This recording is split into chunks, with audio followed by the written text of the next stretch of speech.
Super, nous sommes donc en direct sur LinkedIn, mesdames et messieurs, et nous allons commencer cette table ronde. Bonjour à toutes et à tous, je m'appelle Béatrice Delpech et je suis une licorne, j'adore dire cette phrase. Je suis directrice générale adjointe d'Elercop. Je vais vous raconter un peu le dessous du capot de comment est-ce qu'on se retrouve dans cette configuration parce que c'est pas du tout celle qui était prévue originellement. Donc, j'ouvre le capot pour vous montrer les coulisses de l'Onde de COP. Chaque année, quand les licornes préparent le festival de l'Onde de COP, il y a un grand brainstorming pour choisir un thème. On est assez vite tombé d'accord sur le thème de l'entreprise est-elle politique, et ensuite chacune des licornes peut venir proposer des sous-thématiques qui viendraient bien nourrir ce thème général. Et nous, à Enercop, on se posait beaucoup de questions. Alors, on se pose généralement beaucoup de questions, un peu sur tout, particulièrement beaucoup de questions sur le fait qu'on est militant, notre ADN militant, sur comment est-ce qu'on s'engage, comment est-ce qu'on prend la parole dans l'espace public. Et la petite séquence qu'on a connue de dissolution législative nous avait amené à faire des choses d'une part et nous poser des questions d'autre part. Qu'est-ce qu'on a fait? On s'est mobilisé contre l'extrême droite. On a libéré du temps pour que les salariés puissent aller militer en amont des législatives pour essayer de faire barrage à l'extrême droite. Et on a pris position pour expliquer en quoi le programme du Rassemblement national faisait peser une menace sérieuse sur les énergies renouvelables. Entre nous, c'est pas la raison principale pour laquelle ils vont s'opposer à l'extrême droite, mais il se trouve que ça nous donnait une certaine légitimité pour prendre la parole et pour le dire. C'était un travail aussi de pédagogie pour décrypter un programme qui avait un impact très concret dans notre secteur d'activité. Et puis, donc, il y a beaucoup d'ébullitions, beaucoup de questionnements. D'une manière générale, on se positionne plutôt comme engagé, certes, mais quand même apolitique dans le sens où on a des activités de plaidoyer qui nous amènent à devoir discuter avec toutes les familles politiques, à peu près toutes. Au plan national, on est en règle générale à dire qu'on ne discute pas avec le Rassemblement national. Posture qui est de plus en plus difficile à tenir parce que l'on n'est pas qu'une organisation nationale, on est un réseau de coopératives, il y en a certaines dans la salle. Et nos coopératives, notamment dans les territoires, sont parfois déjà confrontées à des élus d'extrême droite sur des endroits où on développe des projets de production de renouvelables, par exemple. Et donc, il faut bien aussi discuter avec ces élus-là. Donc, il y avait ce premier petit champ de questions. Il y a eu un moment où on a eu beaucoup d'espoir dans la séquence. On s'est dit, imaginons que on gagne les législatives et qu'il y ait donc un premier ministre de gauche. À un moment, on y a cru, ça c'était il y a longtemps. Et on se disait peut-être que du coup, on va être amené à participer à un gouvernement d'union nationale ou à contribuer à des programmes. Est-ce qu'on peut le faire? Est-ce que c'est bien? Est-ce que c'est malin? Est-ce que c'est malin pour le coup d'après? Est-ce que ça nous grève dans nos possibilités d'action en général? Enfin voilà, on avait tous ces questionnements sur la table et donc on a proposé cette thématique au petit comité d'organisation de l'Onde de COP en disant: «Est-ce qu'on pourrait pas se poser quelque chose autour de, est-ce qu'on est apartisan? Jusqu'où on est apartisan? Qu'est-ce que ça veut dire d'être apartisan?» Donc là, Chahine a dit: «Bah, c'est super, à Enercop, vous avez plein de choses à raconter». Donc on a déjà notre première intervenante, il faut en trouver d'autres. On a eu très rapidement l'idée de faire intervenir Loumia, Fatima et Fanelli, et nous avions confié la revue d'animation d'animer cette table ronde à une journaliste de talent qui malheureusement a un problème personnel qui fait qu'elle n'a pas pu venir aujourd'hui, et c'est pour ça qu'on se retrouve sans animateur ou animatrice de cette table ronde. Donc du coup, nous avons discuté entre nous. Je vais être gardienne du temps, je vais tâcher de faire circuler la parole, mais on s'est dit qu'on allait plutôt se faire une conversation entre nous de nos différents points de vue et aussi avec vous, parce que si vous avez choisi de venir dans cette salle plutôt que dans la salle d'à côté qui fait carton plein, c'est sans doute que le sujet vous intéresse et que vous avez des questions ou des choses à amener, et ça va sans doute très bien se passer. Vous n'êtes pas trop inquiète sur super animation pour le sujet. C'est mieux là qu'avec les élus. Ça, certainement. Quand même, pour lancer, je vous propose qu'on fasse, moi j'aime bien qu'on parte un peu en entonnoir, donc on part du plus général et qu'on centre un peu. Donc je vous propose qu'on commence avec Lumière l'après. Lumière, tu es activiste. Tu reviens de 6 mois aux États-Unis où tu t'es engagée contre l'extrême droite, ce que tu fais également en France. Et ce qui nous a intéressé quand on a suggéré de t'inviter, c'est que tu t'intéresses dans ton travail à comment est-ce qu'on fait des coalitions pour lutter contre l'extrême droite, et notamment comment est-ce qu'on emmène les classes populaires, comment est-ce qu'on emmène les territoires ruraux et comment est-ce qu'on fait corps ensemble pour lutter contre l'extrême droite. Et du coup, ce qu'on avait trouvé intéressant, c'était de te demander, toi, quelle vision tu fais déjà pour toi? Qu'est-ce que ça veut dire à partisan? Est-ce que lutter contre l'extrême droite, c'est quelque chose qui dépasse la question du partisanisme? Et qu'est-ce que tu attends des entreprises dans ce Bonjour. Voilà. Donc oui, moi, mon travail, spécifiquement, c'est de lutter contre la progression des idées et du vote d'extrême droite dans les territoires ruraux. Ils sont majoritairement des territoires populaires, parce que c'est vrai que souvent, on a un peu une méconnaissance de ce que c'est la ruralité française, mais en fait, c'est pas, il y a que 4% des ruraux qui sont agriculteurs. On est en majorité, 75% des classes populaires, ouvriers, petits employés. Oui. Et comme, partout dans les classes populaires, majoritairement blanches, il y a une montée, à la fois des idées et du vote d'extrême droite qui est très forte. Selon les territoires, elle est un peu, mitigée, mais au global, quand même, la tendance n'est pas, vers plus de gauche, malheureusement. Donc partant de ce principe, moi, ce qui m'intéresse personnellement, c'est comment est-ce qu'on fait en sorte que les alliances, elles se fassent plutôt avec les autres classes populaires, plutôt qu'avec les classes dominantes, ce qui est malheureusement pas vraiment ce qui est en train de se passer, notamment où, donc chez moi, moi je viens de l'Ain, super département A, je ne suis pas seule, super département rural et industriel entre Lyon et Genève, en gros. Et on fait vraiment partie de cette troisième vague de vote RN où on a eu une première vague dans les années 80, notamment le Sud, qui est structuré par le post conflit, guerre de décolonisation algérienne. Puis après, tout le Nord et l'Est désindustrialisé et ravagé par la précarité qui est tombé dans l'escarcelle du RN. Et maintenant, c'est la dernière étape, c'est les petites classes moyennes rurales. Et potentiellement, c'est l'acquisition de ces classes populaires qui vont faire que la France pourrait basculer dans un régime, on ne sait pas, autoritaire, post-fasciste. À voir, hein. Moi, je reviens, comme je disais, des États-Unis. Ce qui est très étonnant, c'est la rapidité avec laquelle les choses changent. Tous les jours, il y a des nouvelles entorses à l'état de droit, des nouvelles entorses à la Constitution, à la séparation des pouvoirs, et ça se voit de manière très concrète. Il y a des juges qui sont élus, dont on dessaisit de pouvoir. Il y a des espaces qui étaient plutôt neutres, voire partisans, qui sont politisés. Par exemple, les school boards, donc comme tout le monde est élu aux États-Unis, c'est un peu chelou. Les gens qui dirigent l'école, le programme qui embauche les profs aux États-Unis, ça c'est vraiment localisé. Tous ces espaces sont en train d'être politisés, notamment par des fachos, hein, pardon de le dire, hein. Donc dans ce contexte-là, moi, ce que je voudrais juste rappeler, c'est qu'il n'y a pas d'équivalence entre l'extrême droite et le reste des partis politiques. Et je le dis d'autant plus facilement que moi, je travaille avec des électeurs et des électrices du RN, qui sont pour beaucoup mes proches. Donc, j'ai pas de sujet à interagir avec des électeurs et des électrices RN. D'ailleurs, je pense que tant qu'il y aura des électeurs et des électrices RN, il y aura un risque RN en France, peu importe que ce soit Marine Le Pen, Jordan Bardella, Marion Maréchal ou autre. L'important, c'est vraiment qu'il faut qu'on arrive à reconvaincre cette population. Pour autant, travailler avec les cadres du RN, c'est les normaliser. Et c'est à cause de cette normalisation que beaucoup de gens du ventre mou électoral, des gens qui, comme beaucoup dans les classes populaires rurales, votaient à droite, s'abstiennent parfois, votent un coup Asselineau parce qu'ils sont pas contents, un coup écolo parce qu'ils ont entendu qu'aux européennes ça pouvait être bien, un coup PS parce que le député finalement il est pas si mal, et puis de plus en plus à chaque présidentielle pour Marine. Là, pour moi, il y a vraiment un sujet de la part des entreprises, mais pas que, enfin de la part de l'entièreté de la société civile qui sera menacée. Donc je parle aussi de la presse, des associations, enfin de la totalité des corps qui seront impactés par la mise en œuvre d'un régime autoritaire, qui est, il faut le rappeler, hein, quand même profondément le projet du RN. Il n'y a pas d'autre projet du RN que de créer une société avec une hiérarchie des races claire, une hiérarchie des statuts clairs, un régime conservateur. Et encore une fois, c'est pas moi qui l'invente, hein, mais il suffit de regarder là où l'extrême droite de cette espèce d'international fasciste est arrivée au pouvoir, l'Italie, la Hongrie, la Pologne, le Brésil, les États-Unis. Je veux dire, le projet est toujours clair, c'est moins de droits. Alors, les subs, on n'en parle même pas, mais c'est vraiment une menace sur la vision de société que nous, collectivement, on défend.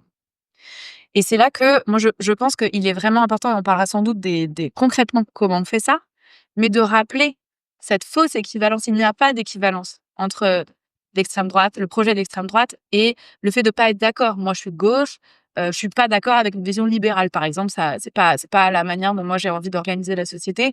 Pour autant, elle me semble, on n'est pas d'accord, mais il n'y a pas, on reste dans un cadre de démocratie, on reste dans un cadre d'échange, de débat d'idées, dans un cadre de respect des institutions, ce qui est complètement différent si jamais on est au pouvoir, un régime autoritaire. Et c'est là où j'ai trouvé que c'était vraiment intéressant. Tu parlais du moment NFP, parce que nous, militants politiques, moi je suis pas encartée, mais je suis militant dans différentes organisations, on essaye depuis longtemps de pousser une prise de position des organes avec lesquels on travaille, que ce soit les syndicats, les entreprises de l'ESS, les ONG, les mutuelles, enfin bon, les gens qui bénéficient de la démocratie et qui s'y inscrivent, quoi. Et le NFP, ça a vraiment été un moment, parce qu'en fait, ça a été à la fois le NFP, mais aussi la vraie potentialité pour la première fois de l'extrême droite d'arriver au pouvoir. Donc cette espèce de moment un peu concomitant a poussé beaucoup d'orgas à se positionner d'une manière où même nous, franchement, on n'espérait plus, hein. Enfin, on a été très surpris, notamment que les syndicats, la CGT avait clairement voté pour le NFP et la CFDT, heu, Un peu moins clairement. la CFDT. Mais quand même avec beaucoup de courage, enfin je veux dire, de dire clairement en fait non, le vote RN n'est pas, un vote comme les autres, l'accession du RN au pouvoir n'est pas, ce n'est pas un parti comme les autres.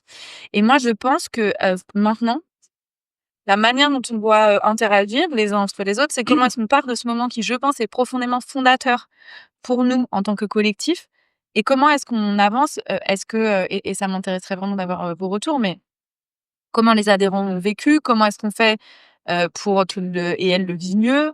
Comment est-ce qu'on explique ce choix? Comment est-ce qu'on l'entérine? Je crois fondamentalement le projet, c'est pas que toutes les orgas passent leur vie à envoyer des mails pour dire que vraiment, c'est l'enfer le RN. Nous, ce qui nous intéresse collectivement, c'est de construire du pouvoir. Et ce que fait l'ESS, c'est aussi une manière de construire du pouvoir citoyen avec des gens qui gagnent de l'argent différemment, hors du système capitaliste marchand, du pouvoir démocrate, parce que c'est aussi des organes dans lesquels des gens votent, les gens s'engagent, les gens s'entraident et créent le monde dans lequel on veut vivre. Et donc pour moi, ma question, c'est comment est-ce qu'on prend ces espaces qui n'ont pas vocation à des espaces électoraux? Le sujet, c'est pas de dire, comment est-ce que Enercoop dit à tous ses membres de voter pour EELV? Par contre, le sujet, c'est de dire, demain, si le RN est au pouvoir, Enercoop, je crois, hein, ne peut plus remplir sa mission, mais de même que la CIMAD. Oui. Donc, comment est-ce qu'on fait pour que chacun trouve sa place dans cette coalition dont l'objectif est clairement pas seulement empêcher l'arrivée du RN au pouvoir, mais en vrai, faire advenir la société qu'on veut, c'est-à-dire une société plus égalitaire, moins centrée sur le capitalisme et l'échange marchand, une société d'entraide et de solidarité entre les territoires, entre les âges, entre les genres, entre les classes sociales. Et là, je pense que je vais me taire et je vais vous laisser On peut faire, rentrer on peut faire, dans ouais, le, on peut faire une première pause ouais, sur cette idée, bien sûr. être appartenant Là, je parle pour l'extrême droite. euh, Du coup, je te dis stop. Stop, on arrête, on fait une petite pause. Alors, On fera Comme ça, on m'avait dit, elle m'avait dit que J'avais je prévu, mais La question, être partisan, être contre l'extrême droite. Tu t'as dit que vous aviez été heureusement surpris de voir beaucoup d'entreprises s'engager. Nous, on a trouvé que, toutes les entreprises n'étaient pas allées assez loin et notamment, par exemple, tout simplement, il n'y a pas eu de position commune aux licornes au moment, de la dissolution législative. On n'a pas réussi à faire une position commune de toutes les licornes qui s'expriment. Dans notre champ, d'intervention, on appartient à des collectifs. Il y a même un collectif qui avait envisagé, au nom de, la partisanisme, de renvoyer dos à dos extrême gauche, extrême droite, comme prise de position post, dissolution. Donc ça n'est pas advenu parce que plusieurs membres, dont Enercoop, a dit: «Alors ça, nous, jamais d'amis, on signe un truc pareil». Du coup, je vais me tourner vers toi, Fatima Belhadj. Tu es la secrétaire générale de la Confédération générale des SCOP et des SIC, qui est un mouvement hétéroclite puisque, ça rassemble toutes les coopératives qui sont par nature très différentes, avec des intérêts, des tailles, des chiffres d'affaires, des activités très différentes. Pour vous, comment ça s'est passé? Ça n'a pas été un impensé puisque vous avez pris une position. Qu'est-ce qui a fait que vous vous êtes dit que là, il y avait matière à prendre position et quel type de discussion ça a pu, entraîner sur votre posture apolitique? Vous parlez avec tout le monde pour défendre, le statut coopératif et le promouvoir, et là, il y a quelque chose qui vous a fait basculer dans une prise de position. Si tu peux nous raconter un peu, comment ça s'est passé? avec grand plaisir, je vais vous raconter, ça, parce que ces discussions sont pas faciles. Alors là, je fais vraiment avec la casquette effectivement de, pour la Confédération générale des SCOP, donc 4 600 entreprises, et donc quand, je parle pour ces entreprises, je dois en tout cas être fidèle à cette diversité, d'opinions sur un sujet qu'on n'aime pas beaucoup évoquer. Voilà, donc ça donne déjà une première complexité, et pour autant, effectivement, quand on a préparé, ce que je disais, en fait, c'est que les SCOP et les SIC se sont positionnés, pour la première fois, c'est pas si vieux que ça, c'était au présidentiel de 2017. C'est-à-dire que jusqu'à maintenant, on s'est toujours positionné comme organisation professionnelle, ayant, des activités de plaidoyer et donc on discute avec, l'ensemble de nos interlocuteurs au niveau des ministères, des parlementaires et donc on interpelle en fait l'ensemble des parlementaires.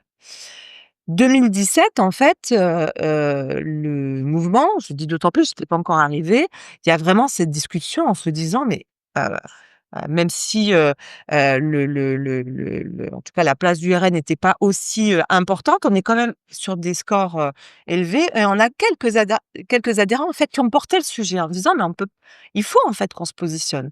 Parce que, on a des valeurs qui sont complètement incompatibles en fait avec le Rassemblement national. Mais ceux qui posaient ça en fait, c'était une partie des coopératives et pas l'ensemble. Et donc, on a quand même une grande majorité, silencieuse, qui était plutôt d'avis de, bah, jusqu'à maintenant, on a été apartisans, ça fait partie du domaine privé, donc on n'a pas à se positionner. Donc on a eu un débat, qui a été relativement, intéressant, mais nous avons quand même décidé, en fait, de le porter et de le présenter à nos instances, nationales et donc aux 2 dernières présidentielles et lors de la dernière dissolution, nous avons inscrit, ce point à l'ordre du jour avec, un engagement de se dire en même temps, c'est c'est pas notre, sujet de venir en parler tout le temps. Nous, notre sujet, c'est de faire en sorte, en tout cas, qu'on accompagne et puis on aime bien se revendiquer comme, étant présent et devant travailler à outiller, en fait, et de rester, en tout cas, sur ce qui change le monde, mais qui change le monde par l'activité économique qu'on peut apporter, par la citoyenneté économique, j'en dirai un mot aussi qu'on veut porter et donc du coup, nous l'avons fait mais quand je regarde rétrospectivement ces 3 temps de débat, eh bien, je crois que là, aujourd'hui, avec, la banalisation, en fait, du Rassemblement national, cette discussion est de plus en plus difficile. C'est-à-dire qu'il y aurait presque envie de mettre ça sous le couvercle parce que, on voit bien qu'y compris, tu évoquais Lumière, notamment, le vote en fait, Mmh. des citoyens et donc, il y a en tout cas cette envie de pas rentrer dans cette discussion et parce qu'on serait entreprise de ne pas en tout cas, évoquer le sujet en tant qu'entreprise. Les dernières réflexions qu'on a, tout récemment, c'est plutôt de se dire: «Mais en fait, l'entreprise qui» il y a encore quelques années, je pense qu'il y a moins de 10 ans, on ne disait pas que l'entreprise avait un rôle politique. Au contraire, on disait exactement l'inverse. Le politique est réservé à nos élus, mais les entreprises n'ont pas un rôle politique et donc on est en train de réfléchir autrement au sujet parce que ce que j'ai pas dit, c'est que quand on s'est positionné sur la, dissolution, on s'est positionné en s'appuyant, sur les autres acteurs de l'ESS, hein, qui avaient ces mêmes discussions, ces mêmes tensions et puis à un moment donné, voilà, il se passe qu'il y a le congrès, d'ESS France qui a une position, très claire et donc du coup, tout le monde dit: «Bon, bah, c'est vrai que si on est un collectif, on se sent plus fort». Donc déjà, il y a aussi cette partie-là, qui est importante et c'est la première fois qu'on a autant de remontées de nos adhérents qui disent: «On comprend pas cette position». C'est loin d'être la majorité, mais jusqu'à maintenant, on nous a interpellés, mais de manière très, très marginale. Là, ça a été, ce sujet-là doit rester en tout cas, de l'ordre de chacun et on vous demande de pas en faire un sujet, bon je dis passe, mais c'est vrai que du coup ça nous a interpellés et qu'on s'est dit: «Bon, la prochaine fois, voyons un petit peu, peut-être Bah, les choses». surtout, parce que ça va avec la banalisation, en fait. Ouais. C'est ça, c'est que les 2 Ouais, ouais. se nourrissent l'un l'autre, en fait. Plus tu banalises, plus ça devient étrange de s'opposer, frontalement, et plus du coup les autres ne comprennent pas pourquoi tu le fais, et c'est aussi comme ça que ça fonctionne. Parce que du coup, ça devient militant que de dire: «Non, on veut pas de régime autoritaire». C'est Il y a intéressant quand il y a même. aussi ça, mais il y a aussi le fait qu'effectivement, la banalisation fait qu'effectivement, il va y avoir aussi beaucoup de prises de position en disant: «Mais le RN n'est pas du tout un régime autoritaire». Donc et ça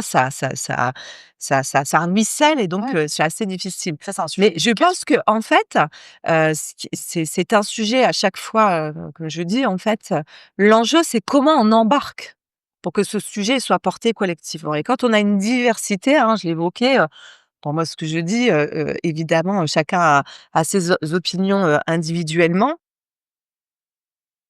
Ceux qui sont, gênés, en général, c'est de dire: «Mais on veut pouvoir continuer à parler à tout le monde.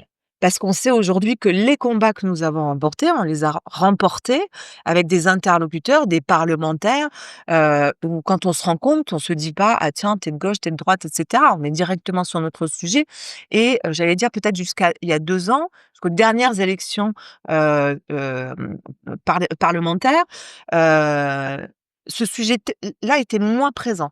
Là, on sent bien que parfois, enfin moi je me retrouve assez régulièrement ou presque en une partie, moi j'ai des engagements politiques qui sont sur mon territoire, qui n'ont rien à voir avec, ma position de déléguée générale ou quand je suis, déléguée générale, je porte en fait, ce que le collectif, nous avons travaillé ensemble et je le porte avec, toute la force que je peux. Mais c'est vrai que depuis 1 an et demi, les sujets en fait presque du côté politique ne sont plus apartisans, sont de plus en plus partisans et je pense que la difficulté qu'on peut rencontrer, c'est plutôt de ce point de vue-là et puis peut-être juste un dernier point pour pas être aussi longue que Lumière. C'est que, on a fait un travail où on essaie alors c'est vrai qu'on se dit: «Comment on peut avancer?» Au lieu de parler, politique dans nos entreprises, ce qui nous intéresse en tout cas, c'est d'être au clair sur les valeurs et donc nous, on l'a travaillé au travers de la citoyenneté économique et le travail de la citoyenneté économique, on s'est appuyé aussi sur un gros boulot qu'on a fait d'enquête Opinionway avec la représentativité auprès du sondage et cetera et en fait, cette enquête, elle était géniale parce qu'elle a montré en fait que dans nos coopératives, les salariés sont beaucoup plus engagés que les salariés. C'était vraiment une enquête Opinionway auprès de salariés et de dirigeants de nos coopératives et de l'économie dite conventionnelle. Et en fait, les salariés des coopératives sont beaucoup plus engagés et donc on a pu le chiffrer, beaucoup plus engagés. Alors quand on a posé la question de l'engagement, c'était pas uniquement dans les partis politiques, mais il y avait les partis politiques, les syndicats, les associations, en fait, de manière générale sur le militantisme. Et donc c'est vrai que ce sujet-là, moi, je pense que plus on l'abordera, en fait, en termes d'engagement, en termes de, valeurs, ça permettra, en tout cas, aux entreprises, ou en tout cas, d'être plus à l'aise pour débattre, si nous devions, en tout cas, continuer à débattre sans que ça fasse un clivage sur, on va mettre ça sous le tapis parce qu'en fait, on va pas être d'accord les uns et les autres, et ça serait pas la même chose. Je me suis exprimée en tant que déléguée générale mais c'est vrai que j'ai pas tout à fait la même position. C'est pas que je change de casquette, hein, mais je regarde parce que j'ai là en face de moi, Florian et Marie.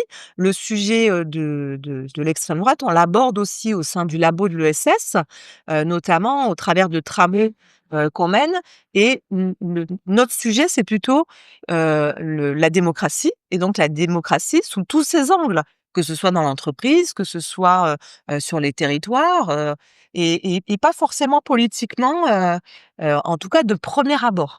Ce qui n'empêchera pas, de se positionner assez clairement quand il y aura besoin de le faire, au moment où il y aura besoin en tout cas, quand on aura des grandes inquiétudes ou si le RN venait, à passer. Et voilà, je pourrais continuer longtemps mais je vais On garder, va ouais. terminer le tour de table. Donc, Fanny, tu es secrétaire générale de la CIMAD. La CIMAD, au cas où les gens ne le sauraient pas encore, c'est une association de solidarité active vis-à-vis des migrants, des étrangers, des déplacés, des sans-papiers, des demandeurs d'asile. Je pense que tu vas avoir envie de réagir tant sur l'aspect pédagogique, nécessité de faire de la pédagogie collective amenée par Noumir, que sur l'aspect finalement on est très nombreux et peut-être qu'on sous-estime notre capacité de résistance ensemble. Mais avant que tu puisses rebondir sur ces deux aspects-là, moi la question que j'avais envie de te poser quand on a suggéré que la SLAD vienne parler, c'est comment on fait quand on est une asso qui prône l'accueil inconditionnel, qui intervient notamment dans des centres de rétention et d'administration qui sont dont les comment dirais-je?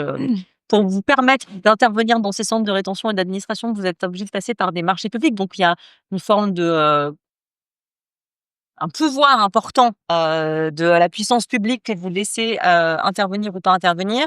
Comment est-ce qu'on fait pour discuter avec tout le monde?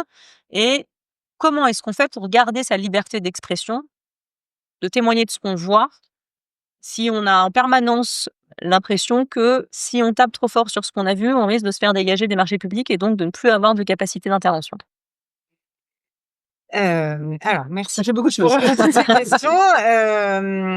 Je vais peut-être reprendre dans un deuxième temps, si ça te va, cette question sur les marchés publics et les relations avec les pouvoirs publics, parce qu'effectivement, je Tu vas voudrais faire quand même dans cet d'abord ordre-là, je le voilà, sais. réagir à ce qu'ont dit Loumire et Fatima. Et vous comprendrez bien que de ma position, moi je suis secrétaire générale d'une association qui s'occupe des droits et de la dignité des personnes migrantes. Ces questions de l'extrême droite et de l'état de droit nous concernent au premier chef au quotidien. Forcément, la posture que nous avons, nous aussi, en tant qu'association, sur toutes ces questions d'engagement est peut-être un peu...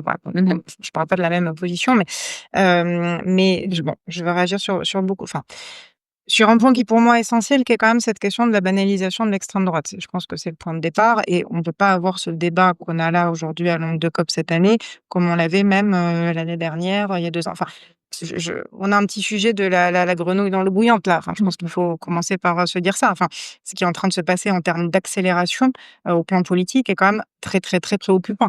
Lumière a raconté les États-Unis. Moi, je suis assez fascinée par l'accélération en une semaine. Enfin, on voit ce qui s'est passé autour de l'assassinat de Charlie Kirk, l'accélération sur la menace sur les opposants, la remise en cause de la démocratie, le Royaume-Uni, la manifestation de l'extrême droite il y a 15 jours. Enfin, vous le Là, disiez, ça arrive. voilà, ouais, et on va y revenir aussi. En France, malheureusement, on n'est pas imperméabilisé à ça. Et avec en plus des relais médiatiques extrêmement puissants aussi, Bolloré et compagnie, etc. et compagnie, bon, agite aussi ces éléments-là. Donc, c'est dans ce contexte-là qu'on est. Et du coup, pour moi, effectivement, le point de départ, c'est vraiment cette question de refuser la banalisation. Et refuser la banalisation, ça veut dire effectivement, reclarifier peut-être un certain nombre de concepts parce qu'il y a beaucoup de confusion dans les têtes et dans les débats publics. Il y a beaucoup de confusion, par exemple, on mélange la liberté d'expression, ça ne légitime pas les discours de haine. Voilà. Enfin, en France en tout cas, et je pense que c'est important en tout cas qu'on tienne ça. C'est pas une remise en cause de la liberté d'expression. On peut expliquer que non, on ne peut pas tout dire. Non, on n'appelle pas à tuer son prochain. Non, on n'appelle pas à laisser tomber les gens dans la mer, à laisser mourir les migrants dans la mer. Non, on n'appelle pas à expliquer que des races sont supérieures à d'autres. Enfin, il y a quand même des éléments de base sur est-ce qu'on peut discuter ensemble avec des bases communes pour faire société. Et ça, c'est complètement aujourd'hui, voilà, il y a un peu des sables mouvants par rapport à ça. De la même manière qu'on a un ministre de l'Intérieur qui explique que la démocratie, c'est la voix de la majorité. Ben non, la démocratie, c'est pas la voix de la majorité. La démocratie, c'est aussi le fait d'avoir des contre-pouvoirs, c'est aussi le fait d'avoir une séparation des pouvoirs, d'être engagé dans des traités internationaux qui font qu'il y a une charte des droits fondamentaux qui font que non, on ne peut pas envoyer à la torture et à la mort des personnes migrantes quand bien même elles ont commis des choses et qu'elles doivent être punies, emprisonnées, etc. On les envoie pas à la mort. Voilà, c'est tous ces éléments-là. Et je pourrais en prendre plein, je vais prendre sur mon secteur d'activité, mais on voit bien à quel point tout ça génère de la confusion dans les têtes, dans le débat public, que les mots, ils ont des conséquences dans les faits, et qu'on est dans cet élément d'accélération-là. Et pour reprendre notre exemple, après j'arrête sur les exemples de mon secteur d'activité, mais par exemple, voir comment aujourd'hui les choses se sont décalées sur les débats sur l'aide médicale d'État. Vous savez, le fait qu'on puisse avoir jusqu'à présent, alors c'est déjà soumis à plein de conditions, hein, mais le fait qu'il y a un accès inconditionnel aux soins pour des personnes sans papier, des personnes en situation irrégulière, et que il y a la possibilité de se faire soigner quand on est malade, quelle que soit sa situation administrative. Il y a quelques années, la remise en cause de l'aide médicale d'État a été portée par une frange très minoritaire de l'échiquier politique, c'était vraiment à l'extrême droite. Aujourd'hui, vous avez une large partie de la droite, voire du centre, qui remettent en cause l'aide médicale d'État au détriment de toute argumentation. Je ne parle même pas de l'éthique, rationnelle, économique, scientifique, tout ce qu'on veut, ça n'a aucun sens. Ça va rendre malade tout le monde, ça a des conséquences terribles en termes de santé publique. C'est pas grave, il y a un dogmatisme qui fait qu'on va remettre ça en cause. Donc, c'est dans ce contexte-là qu'on évolue. Et du coup, moi, il me semble, pour avoir aussi évolué dans d'autres structures de l'ESS précédemment, que là, il y a quand même un sujet de compatibilité politique avec le projet de l'économie sociale et solidaire et sa vision, qui n'est pas que, enfin, qui est en mode d'entreprendre, mais qui est aussi, de mon point de vue, une vision de société par rapport à des choses dont on a parlé sur la démocratie dans l'entreprise, la propriété collective, etc., la liberté d'association, enfin tous ces éléments-là, et que très clairement, le projet de l'extrême droite remettrait en cause les fondamentaux de cette vision de société-là. Mais une fois qu'on a dit ça, moi je vois aussi les deux pôles. Enfin, je vois aussi dans le secteur associatif, dans le secteur de la solidarité, c'est vrai qu'au moment de la dissolution et de la crainte de l'arrivée du RN au pouvoir, il y a eu beaucoup de mobilisation dans le secteur associatif pour lutter contre l'extrême droite, et aller jusqu'à soutenir un projet politique alternatif. Et nous, à la CIMAD, on l'a fait, on l'avait jamais fait avant, mais cette fois-ci, dans le contexte, on a dit soutien en NFP, dans l'objectif de se dire être contre ne suffit pas, il faut. Mais d'autres ne sont pas allés jusque-là, mais c'est pas grave, chacun fait aussi en fonction de son association, de sa structure, de ses débats démocratiques internes, en tout cas, etc. En tout cas, j'ai bien vu cette mobilisation-là, mais je constate aussi, je vois aussi ce que raconte Fatima des débats, enfin, dans d'autres endroits, où c'est pas si évident que ça de se dire, on a besoin de ce positionnement politique dans la période. Donc l'idée, c'est pas de dire, tout le monde, quel scandale, tout le monde veut prendre position tout de suite. Par contre, je pense que s'il y a des choses qui ne sont pas, comment dire, là, il y a peut-être une vraie urgence à se dire qu'est-ce qu'on fait ensemble contre cette banalisation, et que ça passe peut-être aussi beaucoup par des questions d'éducation. Et il me semble que dans les organisations de l'économie sociale et solidaire, on porte quand même cette question de la transmission, de l'éducation, du débat démocratique entre nos membres, etc. Et là, il y a, je pense, un vrai sujet qu'il faut qu'on puisse porter collectivement. Et puis, il y a vraiment aussi cette idée de transversalité dans les secteurs, parce qu'il faut que ces combats-là, on les mène en commun. On le fait de plus en plus, je trouve, dans le secteur associatif. Par exemple, les associations de solidarité, on parle de plus en plus avec le mouvement climat, avec les mouvements féministes. On arrive à faire davantage de transsecteurs, je trouve, qu'il y a plusieurs années. On n'y est pas encore, me semble-t-il, dans les familles de l'ESS, et notamment avec le mouvement coopératif et avec les licornes. Et voilà, typiquement, non, mais je parlais de citoyenneté économique. Moi, je rêverais que, par exemple, sur la question de la régularisation des travailleurs sans papier, il y ait des choses qui soient portées ensemble sur cette question-là, parce qu'il y aurait des choses à dire. Bref, mais j'ai fait ma petite annonce. Non, mais voilà, au-delà de ça, il faut vraiment qu'on arrive, et surtout bien comprendre que les attaques, parce que c'est ça qu'on vit aussi, et je pourrais rebondir après sur la question sur les marchés publics, ce qu'on vit dans la période, ce qu'on vit peut-être à un degré moindre qu'aux États-Unis, mais on verra ce qui se passera demain, mais ça commence à arriver déjà chez nous, c'est les attaques sur les libertés associatives, c'est les remises en cause toutes les voix critiques, quelles que soient les structures d'où elles proviennent. Et je pense qu'il y a vraiment des enjeux de réflexe collectif à avoir, parce que quand l'un est... ce qui arrive aux uns aujourd'hui arrivera aux autres demain. Et donc, il faut d'emblée prendre ce réflexe de se protéger ensemble, de se défendre ensemble et de construire ensemble des stratégies de résistance dans le respect total tout le monde ne dira pas les mêmes choses avec les mêmes mots au même moment, etc. Mais il y a quand même des voies de convergence de stratégies communes. Mais vraiment, vraiment, le point de départ, et c'est vraiment très important d'en parler, c'est vraiment cette question de la déconstruction de la banalisation, parce que c'est sûr que si on n'est pas d'accord sur ce socle de départ, ça ne marchera pas, mais expliquer que le programme politique de l'extrême droite, la préférence nationale, la remise en cause des libertés, c'est ça, le programme de l'extrême droite, ce n'est pas comparable à n'importe quel autre programme politique, et on est en train de basculer dans une banalisation qu'on n'a jamais, de mon point de vue, atteint à ce degré. J'ai pas du tout répondu à ta question, mais je pourrais peut-être le faire après. Lumière a envie de réagir, Ouais, mais du coup, toutes les deux, vous êtes un peu sur la même position que de dire qu'en fait, ce qu'il faut qu'on porte collectivement, c'est l'idée que s'opposer à l'extrême droite, c'est pas être partisan. C'est s'opposer à des violations de notre modèle de contrat social, en réalité. Du coup, la question de la partisanisme se pose ailleurs que sur la question de résister ou pas à l'extrême droite. Oui, je pense qu'il y a un deuil collectif, en fait, qui nous attend, qui est que la manière dont on a fonctionné jusque-là est finie. C'est fini, en fait. Et ça, c'est très dur pour tout le monde, je crois, à admettre. Mais on est dans un contexte où l'extrême droite organisée, surfinancée, a cassé beaucoup des garde-fous qu'il existait, et il n'y a pas de retour en arrière. Et ça me fait pas plaisir de raconter ça, mais je pense que c'est vraiment important qu'on l'intègre. dans la manière dont on fonctionne. Je pense que c'est pour ça que, je sais pas si vous avez lu Résister de Salomé Saké, a aussi bien marché, parce qu'en fait, c'est une démonstration implacable que nous avons passé un cap, et qui n'est pas un cap de degré, qui est un cap de nature.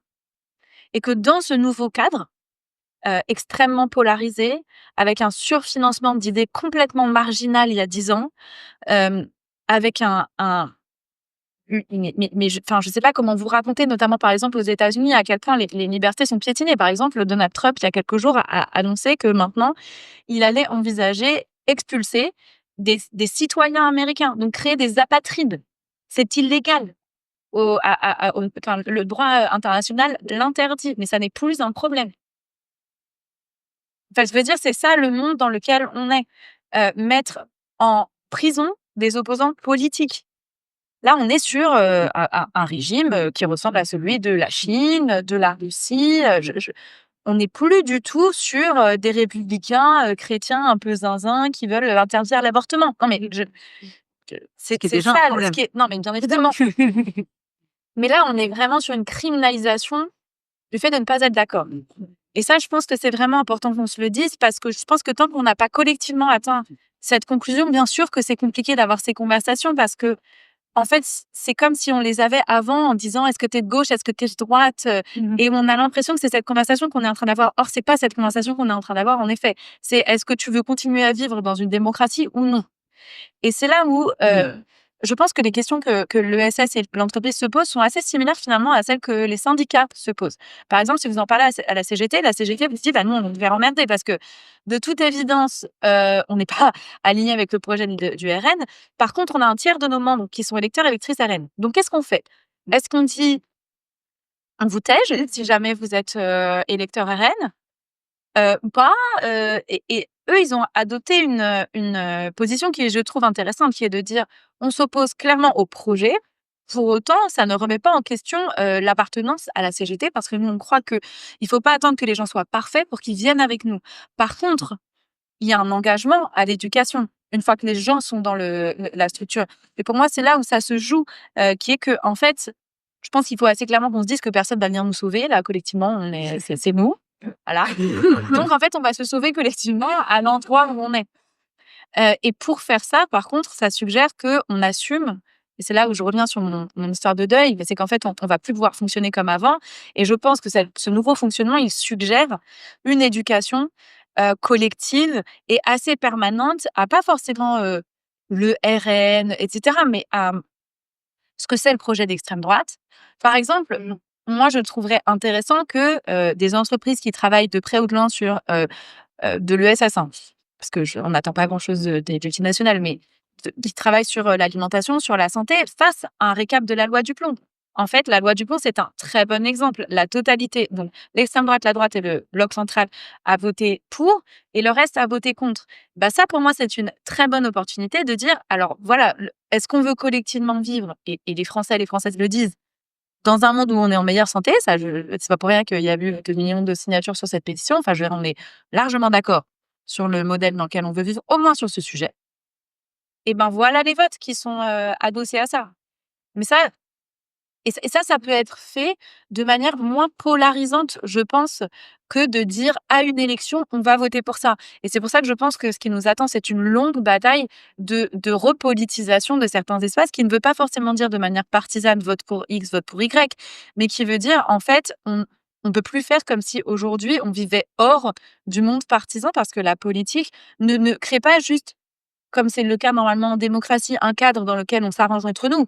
Maintenant, la politique va changer ça. Je veux dire, ce cadre, il est en train de se modifier. Et donc, il faut qu'on arrive à s'organiser contre ce cadre et dans ces nouvelles conditions. Et je pense vraiment que l'entreprise, le syndicat, le lieu d'études, le lieu d'habitat, le quartier, peut être un lieu où on discute de à la fois le monde dans lequel on veut vivre et de c'est quoi le vrai projet d'extrême droite, sans dire à un moment, forcément, en plus, le NFP, c'est un moment de stress. Enfin, on a eu 3 semaines pour faire campagne, donc forcément, ça crispe, parce qu'on doit prendre des décisions qui sont difficiles, qui sont novatrices, qu'on n'a jamais prises. L'idée, c'est plutôt de dire, maintenant qu'on a fait ça, comment est-ce que sur les années qui arrivent, on crée des ponts les uns entre les autres, on s'aide. Nous, c'est notre travail d'aider à faire d'aider à avoir des conversations, y compris avec les gens qui votent RN. Moi, je trouverais ça super que nous, on forme à avoir ces conversations en entreprise, à avoir ces conversations en famille, dans les syndicats, etc. Et c'est là où je pense que je suis tout à fait d'accord avec toi, on peut, si on se met plus en réseau, dire, se parler plutôt que de dire: «Ah mais pourquoi vous parlez pas du RN? Vous êtes des sociaux traîtres». Parce que ça peut arriver aussi, à gauche notamment, de dire ça. Or, je pense que plus on se parle et plus on comprend mieux vos réalités, plus on est capable de dire: «Oui, là, en effet, ça paraît un peu compliqué, mais là, nous, on a testé ça marche plutôt bien», et cetera. Moi, je veux bien réagir à 2-3 choses parce que,